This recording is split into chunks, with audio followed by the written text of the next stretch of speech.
Hello दोस्तों, आपका बहुत बहुत स्वागत है मेरे YouTube चैनल पे। आज है 28 फरवरी और चलिए शुरू करते हैं आज का करंट अफेयर का सेशन। पहला प्रश्न आपके पास आता है, सीआरपीएफ का 84वां स्थापना दिवस किस राज्य में मनाया जाएगा। ठीक है, तो आपका जो 84वां स्थापना दिवस है आपके सीआरपीएफ का, वो मनाया जाएगा छत्तीसगढ़ में। छत्तीसगढ़ में कहाँ पे? बस्तर जिला में जो है ये आपके पास मनाया जाएगा।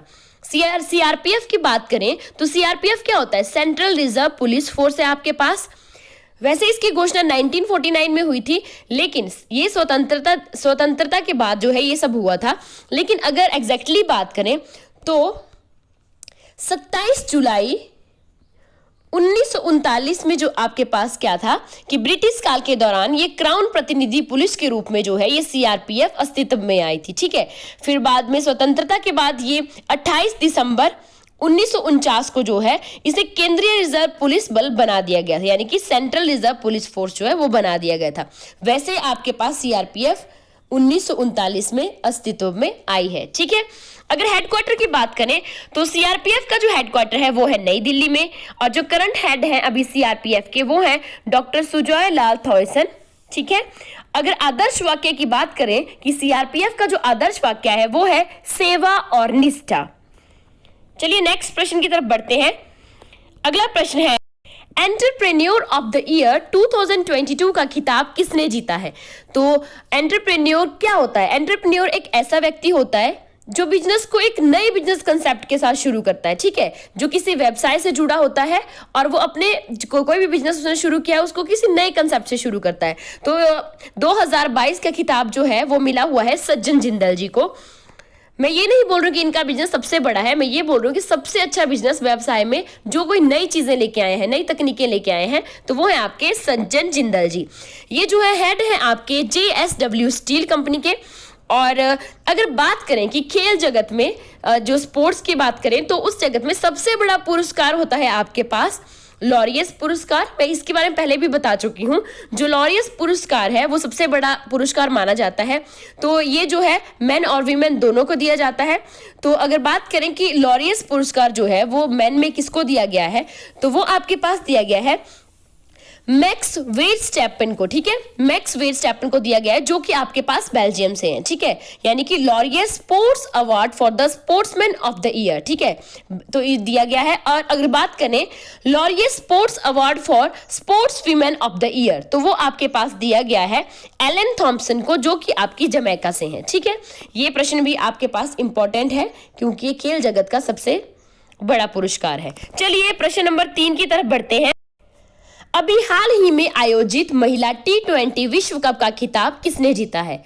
तो जो अभी महिला T20 विश्व कप हुआ था आपके अफ्रीका में, दक्षिण अफ्रीका में, तो वो खिताब जीता है ऑस्ट्रेलिया की टीम ने। ठीक है, तो ऑस्ट्रेलिया की टीम जो है फाइनल मुकाबले में ऑस्ट्रेलिया ने दक्षिण अफ्रीका को 19 रनों से हराकर छठी बार यह खिताब अपने नाम किया है। ऑस्ट्रेलिया की टीम पहले भी जो है 5 बार जो है वो वर्ल्ड कप जीत चुकी है। ठीक है, कौन कौन से टाइम? 2010 में, 12 में, 14 में, 18 में और 20 में, और अभी 2023 में फिर से ऑस्ट्रेलिया ने ये खिताब अपने नाम कर लिया है।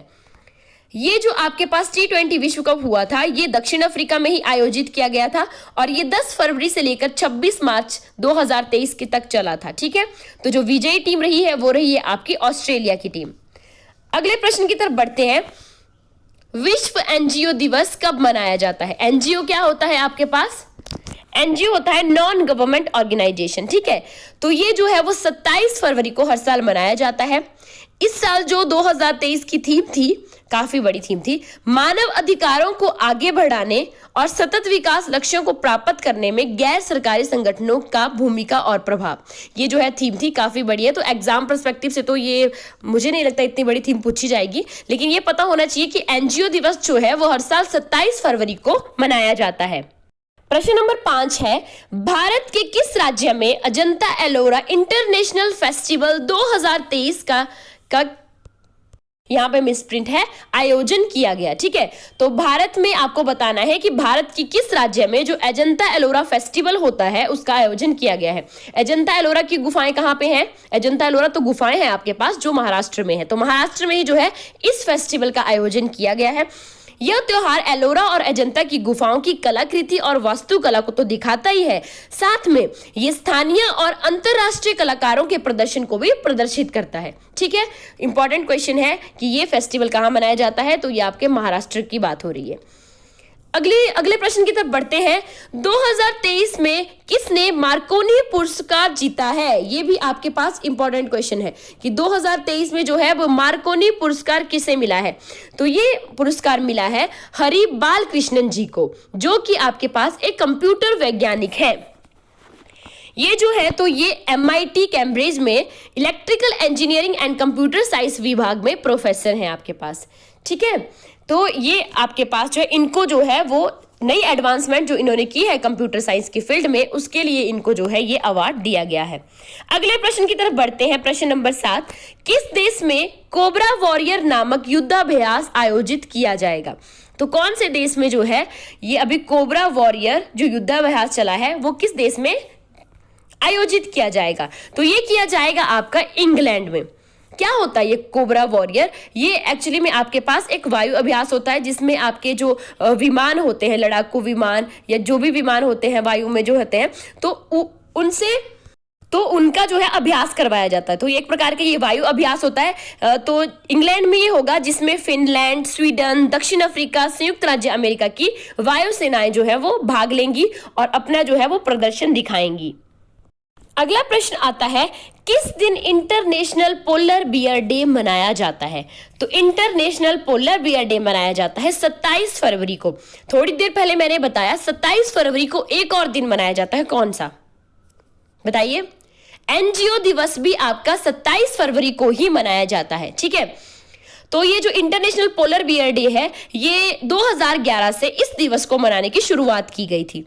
इस दिवस का उद्देश्य यही है कि जो पोलर बियर है आपके पास उनकी सुरक्षा करना, उनके महत्व के बारे में लोगों को बताना और उनके प्रति जितनी भी चुनौतियां हैं उसके बारे में लोगों को जागरूक करना।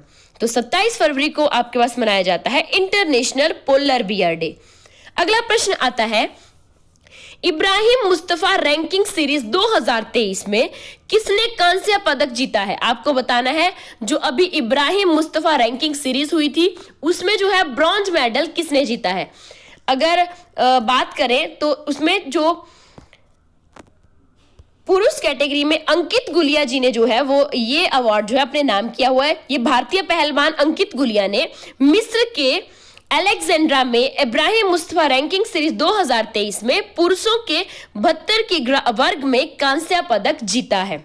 और वही बात करें आपके पास महिलाओं की, तो पहलवान रितिका ने इब्राहिम मुस्तफा रैंकिंग सीरीज में महिलाओं के 72 की वर्ग में कांस्य पदक जीता है। तो पहलवान रितिका ने जो है ये इब्राहिम मुस्तफा रैंकिंग सीरीज 2023 महिलाओं का खिताब अपने नाम किया है और अंकित गुलिया ने जो है पुरुष वर्ग में जो है ये सीरीज अपने नाम की है। अगले प्रश्न की तरफ बढ़ते हैं। अगला प्रश्न जो है वो फिल्मों से रिलेटेड है, तो ये तो सबको याद हो जाता है। ठीक है, चलिए अगला है आपके पास, HCA के द्वारा बेस्ट इंटरनेशनल फिल्म अवार्ड किस फिल्म को दिया गया है? HCA मतलब हॉलीवुड क्रिटिक्स एसोसिएशन। ठीक है, हॉलीवुड क्रिटिक्स एसोसिएशन के द्वारा जो है बेस्ट इंटरनेशनल फिल्म का अवार्ड दिया गया है RRR मूवी को। ठीक है, तो आपके पास क्या है, इस मूवी ने यही अवार्ड नहीं बल्कि बहुत सारे अवार्ड अपने नाम किए हैं।